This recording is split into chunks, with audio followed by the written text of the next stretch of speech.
मीन राशी 1 ऑगस्ट 2026 नंतर घरात घडणार एक मोठी घटना. सत्य समोर येताच सर्वजण थक्क होतील.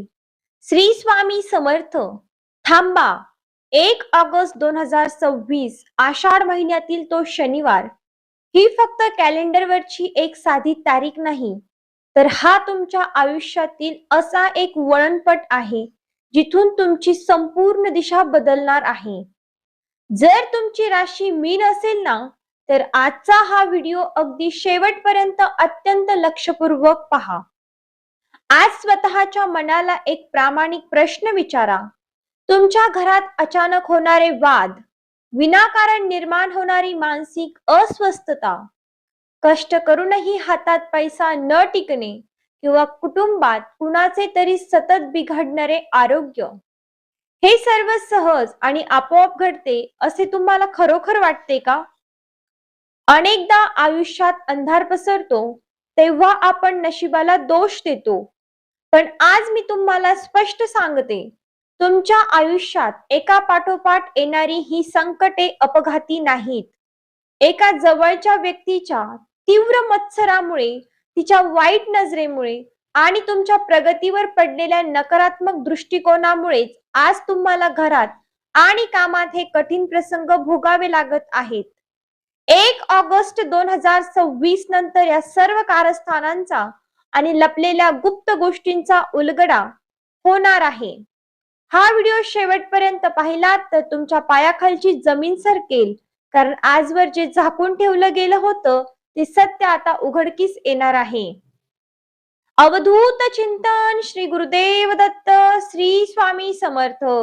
नमस्कार मंडळी, तुम्हा सर्वांचे आपल्या चॅनलवर मनापासून स्वागत आहे. जर तुम्ही आपल्या चॅनलवर पहिल्यांदाच आला असाल तर आता सबस्क्राईब करा आणि कमेंट बॉक्स मध्ये हो माझी पण मीन रास आहे अशी कमेंट आवर्जून करा. ज्यांचा आपल्या स्वामींवर आणि गुरुदेव दत्तांवर ठाम विश्वास आहे त्यांनी कमेंट करायला आणि व्हिडिओला लाईक करायला अजिबात विसरू नका. सबस्क्राईब केल्यानंतर बेल आयकॉनही प्रेस करा, जेणेकरून मीन राशीचा कोणताही महत्त्वाचा व्हिडिओ तुमच्याकडून मिस होणार नाही.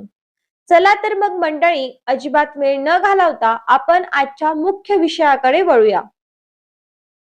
1 ऑगस्ट 2026 रोजी आषाढ महिन्यातील शनिवारी ग्रहांची अशी एक अतिशय दुर्मिळ आणि प्रभाव पाडणारी रचना होत आहे, जी मीन राशीच्या मंडळीच्या आयुष्याला मोठा धक्का देणार आहे. पण एक गोष्ट मी आधी स्पष्ट करते, 1 ऑगस्ट उजाडताच जगातील सर्वच मीन राशीच्या लोकांचे आयुष्य एका रात्रीत बदलणार नाही.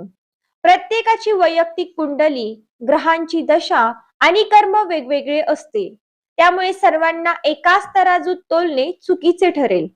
परंतु ज्या मीन राशीच्या बांधवांच्या आयुष्यात गेल्या काही काळापासून संकटांची मालिका सुरू आहे, ज्यांचे संसार किंवा व्यवसाय अडचणीत सापडले आहेत, त्यांच्यासाठी हा 1 ऑगस्टचा काळ अत्यंत निर्णायक ठरणार आहे. मीन राशीची मंडळी मुळात जलतत्वाची, अत्यंत दयाळू, भावुक आणि संवेदनशील असतात. तुम्ही इतरांचे दुःख पाहून लगेच पाघळता आणि लोकांवर डोळे झाकून विश्वास ठेवता, आणि नेमका इथेच तुमचा विश्वासघात होतो. तुमच्या राशीचा स्वामी गुरु बृहस्पती आहे, परंतु सध्या राहू केतूची छाया आणि इतर ग्रहांची वक्र स्थिती यामुळे तुमच्या घरातील ऊर्जेचा समतोल बिघडला आहे. जेव्हा तुमच्या आनंदावर किंवा प्रगतीवर एखाद्या पापदृष्टी व्यक्तीची वाईट नजर पडते, तेव्हा घरातील सकारात्मक नष्ट होते. वाईट नजर किंवा मत्सराची ऊर्जा म्हणजे काय? जर एखाद्या माणसाच्या मनात तुमच्याबद्दल असणारा तीव्र द्वेष आणि जळफळाट, जेव्हा ही नकारात्मक ऊर्जा तुमच्या घरावर आदळते ना, तेव्हा कामात ऐनवेळी अडथळे येणे, घरातील अन्न करपणे, लहान मुले विनाकारण चिडचिड करणे आणि स्वतःच्याच घरात पाऊल ठेवताच मनाविरुद्ध दडपण येणे असा प्रकार घडतात. 1 ऑगस्ट नंतर या नकारात्मक ऊर्जेचा प्रभाव ओसरू लागेल आणि सत्य तुमच्या समोर येईल. करिअर आणि पैशाच्या बाबतीत बोलायचे झाले तर तुम्ही दिवस रात्र मेहनत करता, पण तुमच्या श्रमाचे फळ मात्र भलतेच कोणीतरी घेऊन जाते. पैसा हातात येतो खरा, पण अचानक उद्भवणारे वैद्यकीय खर्च किंवा अनपेक्षित अडचणींमुळे तो लगेच निघून जातो. बरोबर आहे ना? असंच काहीसं तुमच्या सोबत घडतंय ना? ज्या मीन राशीच्या तरुणींच्या विवाह जुळण्यात अडथळे येत आहे किंवा ज्यांना कौटुंबिक सौख्य लाभत नाहीये, त्यांच्या बाबतीतही ग्रहांची स्थिती काही गुप्त गोष्टी उघड करत आहे. हे अडथळे केवळ नशिबाचे नसून नजर दोष आणि पितृदोषाचा परिणाम असू शकतात. पण या अंधारमय परिस्थितीत एक आशेचा किरण नक्की आहे. 1 ऑगस्ट नंतर एक अभ्यासू, प्रामाणिक आणि सकारात्मक पुरुष किंवा मार्गदर्शक तुमच्या आयुष्यात प्रवेश करेल. ही व्यक्ती तुमचा एखादा जुना मित्र, कुटुंबातील ज्येष्ठ व्यक्ती किंवा एखादे आदरणीय व्यक्तिमत्व असू शकते. यांच्या योग्य सल्ल्याने तुमच्या आयुष्यातील गुंता सुटण्यास मदत होईल. परंतु मंडळी, एक गोष्ट कायम लक्षात ठेवा. अडचणीच्या काळात लोक भोंदू किंवा अघोरी लोकांच्या जाळ्यात अडकून स्वतःचे मोठे आर्थिक व मानसिक नुकसान करून घेतात. हा नजर दोष किंवा नकारात्मकता दूर करण्यासाठी कोणत्याही अघोरी टोटक्याची अजिबात गरज नाही, हे पहिलं लक्षात घ्या. कारण आपल्या भारतीय संस्कृतीत आणि अध्यात्मात अत्यंत साधे, सोपे व सात्विक उपाय सांगितले आहेत. उपाय सांगण्यापूर्वी मला कमेंट करून नक्की सांगा, तुम्ही यापूर्वी असा सात्विक उपाय घरात केला आहे का आणि त्याचा तुम्हाला काय अनुभव आला. तसेच व्हिडिओ कुठेही स्किप करू नका. अनेक लोक पुढे पुढे ढकलतात व्हिडिओ आणि मग कमेंट मध्ये विचारतात की ताई उपाय काय सांगितला. त्यामुळे प्रत्येक मुद्दा व्यवस्थित ऐका, जेणेकरून उपायाचा पूर्ण भाग तुम्हाला समजेल आणि त्याचा पुरेपूर लाभ तुम्हाला मिळेल. जर तुम्हाला घरातील नकारात्मकता, आजारपण आणि पैशांची अडचण दूर करायची असेल तर 1 ऑगस्ट पासून नियमितपणे हे सोपे उपाय सुरू करा.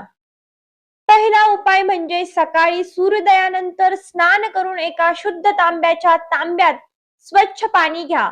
लक्ष ठेवा, पाणी पूर्णपणे स्वच्छ असावे, अशौच किंवा विटळ असणाऱ्या स्पर्शाचे नसावे. त्या पाण्यात थोडी हळद आणि पिवळी फुले टाका. हे पाणी सूर्यदेवाला अर्घ्य म्हणून अर्पण करा आणि मनातल्या मनात म्हणा, ओम सूर्याय नमः किंवा ओम नमो भगवते वासुदेवाय या मंत्राचा जप करा. यामुळे राहुकेतूचा प्रभाव कमी होऊन शरीरात व घरात सकारात्मक ऊर्जा निर्माण होते. दुसरा उपाय, दररोज सकाळी घरातील वातावरण पवित्र ठेवण्यासाठी हनुमान चालीसाचे पठण करा. संध्याकाळी सूर्यास्तानंतर तुमच्या घराच्या मुख्य दरवाजाच्या बाहेर तिळाच्या किंवा मोहरीच्या तेलाचा एक दिवा प्रज्वलित करा. या दिव्यामुळे दारातूनच नकारात्मक शक्ती परत फिरतात व घराचे रक्षण होते. तिसरा उपाय आहे, संध्याकाळी घरातील सर्व सदस्यांनी एकत्र येऊन स्पष्ट आवाजात भीमरूपी मारुती स्तोत्र म्हणावे.